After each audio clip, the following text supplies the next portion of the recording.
বল বল, এখনই সাজবি বউনা সেজে? না বউকে সাজাতে হবে না, আমাকে সাজিয়ে দাও প্লিজ। এটা কিন্তু ভিডিওতে দেব, আমাকে সাজিয়ে দাও।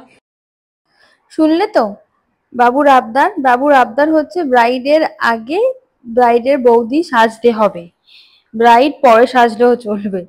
অ্যাকচুয়ালি এটা হচ্ছে আমার যে বৌদি হয় তার বোন হয়, আর যাকে আমি সাজাতে গেছি তার বৌদি হয়। ভীষণ কনফিউজিং ব্যাপার স্যাপার না? ছাড়ো, বাদ দাও, সেসব ভেবে আর লাভ নেই। Welcome to makeup magic by Seema. প্রথমেই আমি আগে ব্রাইডের রিকোয়ারমেন্ট জেনে নিই। চলো শোনা যাক। রুবি ফেব্রুয়ারির ফার্স্ট ব্রাইড। তো রুবি আমার যদি বা চেনা জানার মধ্যে, তো আজকে কি এক্সপেকটেশন আছে বিয়ের জন্য? কি সাজছি, কি রকম চাইছো লুকটা? আমি পুরোপুরি তোমার উপর ছাড়ছি, তোমার যেমন ইচ্ছা তুমি আমাকে সেরকম করে সাজিয়ে দিও যাতে সবার থেকে সুন্দর লাগে। ওকে চলো তাহলে স্টার্ট করা যায়। চলো আমি কাজ শুরু করেছি, যেহেতু আমার ব্রাইড বলে দিয়েছিল যে তোমার যেরকম ভালো লাগবে তুমি সেরকমই করো, তো আমি সেরকমই চেষ্টা করেছি। ওর পছন্দ অপছন্দগুলোকে মাথায় রেখে আমি আমার মতো লুক দেওয়ার চেষ্টা করেছি। সত্যি বলতে যখন একটা লুক আমরা ক্রিয়েট করি, যখন সেটা তার পছন্দ অপছন্দগুলো জেনে আমরা সেই লুকটা আমাদের উপর ছেড়ে দেয়, সেই বিশ্বাসটা নিয়ে যে আমরা সেই কাজটা করতে পারবো, এবং তার রেজাল্ট যখন ভালো হয় মানে সত্যি আমাদের তো ভালো লাগেই, আর সত্যি কথা বলতে কাজটা অনেকটা স্মুথ হয় এবং খুব ভালো হয়। তোমাদের কি মতামত সেটা অবশ্যই জানিও। আই মেকআপ কমপ্লিট করার পর আমরা বেস মেকআপ ধরেছি। স্কিন প্রিপারেশন অলরেডি আগে থেকে করেই রেখেছিলাম, আর আমি বেস মেকআপ করতে থাকি স্টেপ বাই স্টেপ, তোমরা দেখতে থাকো। আর সাথে আমি আমার কিছু ডিটেলস তোমাদের সাথে শেয়ার করে দিই।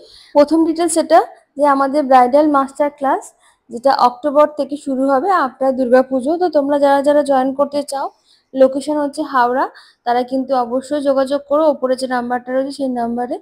এবং এখানে খুব লিমিটেড সিট, তো তোমরা যারা যারা নিজেদের career as a makeup artist হিসেবে গড়ে তুলতে চাইছো, ভাবছো যে কিভাবে রিয়েল ক্লায়েন্টকে ডিল করবে, কিভাবে সোশ্যাল মিডিয়ায় অ্যাক্টিভ হবে, কিভাবে ন্যাচারাল বেস মেকআপ রাখতে পারবে, এখন যে ট্রেন্ডিং জিনিসপত্র চলছে সেগুলোর সাথে তাল মিলিয়ে কিভাবে নিজেকে গড়ে তুলতে পারবে, তার জন্য কিন্তু ওপরে যে নাম্বারটা আছে সেই নাম্বারে যোগাযোগ করতে হবে এবং আমাদের নতুন ব্রাইডাল মাস্টার ক্লাসে জয়েন করতে হবে। আর আমাদের ব্রাইডাল বুকিংও অলরেডি চলছে। 2025-2026-এর বুকিং কিন্তু অলরেডি নেওয়া শুরু হয়ে গেছে। তো তোমরা যারা যারা 2026-2025-এ বুক করতে চাও, তারা কিন্তু ওপরের যে নাম্বারটা আছে সেই নাম্বারে কিন্তু তোমরা যোগাযোগ করতে পারো। আমার ডিটেলস দিয়ে শেয়ার করা তোমাদের সাথে হয়ে গেছে, আর আমার মেকআপও মোটামুটি শেষের দিকে। আর তোমরা দেখতে পাচ্ছ স্কিনটার কতটা গ্লো করছে। আর সব থেকে বড় কথা কি বলতো, ওকে কিন্তু আমরা এখনো পর্যন্ত কোনো রকম আয়না দেখতে দিইনি। পুরো বেস মেকআপ কমপ্লিট করার পর ওকে আমি আয়না দেখতে দেবো। চলো ওর রিয়াকশন কি জানা যাক। দেখো খুব সুন্দর, পছন্দ আছে? ভীষণ। সত্যি বলছো না মিথ্যে? সত্যি। ভিডিও ক্যামেরা দিকে তাকাও একটু। চোখটা খুব ভালো লাগছে। চোখটা তোমার কেমন লেগেছে? আই মেকআপটা খুব ভালো লেগেছে, আই মেকআপটা দারুণ হয়েছে। স্কিনটা কি গ্লো করছে না? চলো তাহলে তোমাদের এবার ফুল লুকটা দেখায়। ফুল লুকে ওকে কেমন লাগছে, ওর কেমন লাগছে শোনা শোনা। ফাইনাল লুক রুবি কেমন লাগছে? লুকটা স্যাটিসফাই।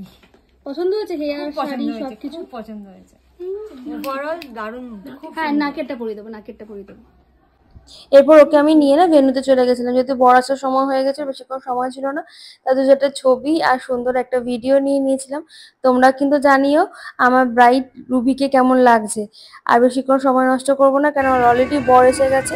দেখো আমার ঠিক এই ভিডিওটা দেখে মনে হলো সেই পুরোনো দিনে আগে যেমন সেই বরেরা হেঁটে হেঁটে যেত, আর পাশে বরযাত্রী যাচ্ছে, আর আমরাও এদিকে বাড়ির উদ্দেশ্যে রওনা দিলাম আমাদের গন্তব্যস্থলে।